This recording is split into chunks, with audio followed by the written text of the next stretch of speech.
দক্ষিণ কলকাতার কসবায় ল কলেজে ছাত্রীকে গণধর্ষণের ঘটনার প্রতিবাদে বারাসাতে থানায় বিক্ষোভ ডেপুটেশন উত্তর 24 পরগনা শহর জাতীয় প্রদেশ কংগ্রেসের ডাকে আজ রাজ্য জুড়ে থানা ঘেরাও কর্মসূচি পালন কংগ্রেসের।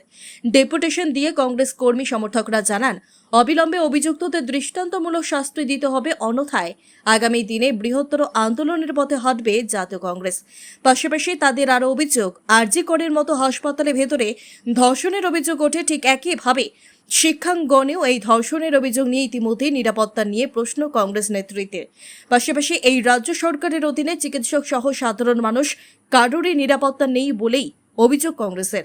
দাবি বলতে কসবা ল কলেজে আমাদের যে বোনটা চোখে একরাশ স্বপ্ন নিয়ে মানুষকে ন্যায় বিচার দেওয়ানোর জন্য আইনের ছাত্রী হিসেবে ভর্তি হয়েছিল, আজকে তাকে তার কলেজের ভিতরেই তার কলেজের একজন প্রাক্তন ছাত্র তথা তৃণমূলের বড় নেতা, যার সঙ্গে তৃণমূলের যুবরাজ অভিষেক ব্যানার্জির ছবি আছে, রাজ্যের একাধিক নেতা মন্ত্রীর সঙ্গে তার ছবি আছে, এই নেতা মনোজ মিশ্র সহ আরও দুজন তৃণমূলের নেতা মিলে কলেজের ভিতরেই গার্ড রুমে যেভাবে একজন ছাত্রীকে, ওই কলেজেরই ছাত্রীকে ধর্ষণ করলো, এরপরে প্রশ্ন ওঠে মহিলারা কোথায় নিরাপদ? একজন ডাক্তারি ছাত্রী সে তার আরজিকর হাসপাতালে নিরাপদ না, আইনের ছাত্রী কসবা ল কলেজের ভিতরে নিরাপদ নয়। আর সব থেকে বেশি তো আমাদের চিন্তা হয় রাজ্যের পুলিশের জন্য, কারণ এই রাজ্যের পুলিশের মায়েরা, তাদের বউরা, তাদের বোনরাও নিরাপদ না, যেভাবে অনুব্রত মণ্ডল ফোন করে তাদের রেপের হুমকি দিচ্ছে। তাহলে এই রাজ্যের মহিলাদের নিরাপত্তা কোথায়? যে রাজ্যের মুখ্যমন্ত্রী একজন মহিলা এবং তিনি বাংলার নিজের মেয়ে নিজেকে দাবি করে ভোট চান, সেই রাজ্যে যদি মহিলাদের উপরে রোজ এরকম ধর্ষণ চলে, তাহলে তো এই রাজ্যের মুখ্যমন্ত্রী তার অবিলম্বে আজই পদত্যাগ করা উচিত। রাজলজ্জা থাকলে আমরা তার পদত্যাগের দাবি জানাচ্ছি। পাশাপাশি আজকে আমরা একটা ছোট আকারে দিলাম এখানে ডেপুটেশন, সারা রাজ্য জুড়েই আমাদের ডেপুটেশন আজকে চলছে 11টার সময়। যদি আগামী দিনে এই পরিস্থিতি আবার চলে, এইভাবে নারীদের ওপর নির্যাতন চলে, তাহলে আমরা আগামী দিনে বৃহত্তম আকারে প্রশাসনকে নাড়িয়ে দেওয়ার মতো আন্দোলন আবার করব।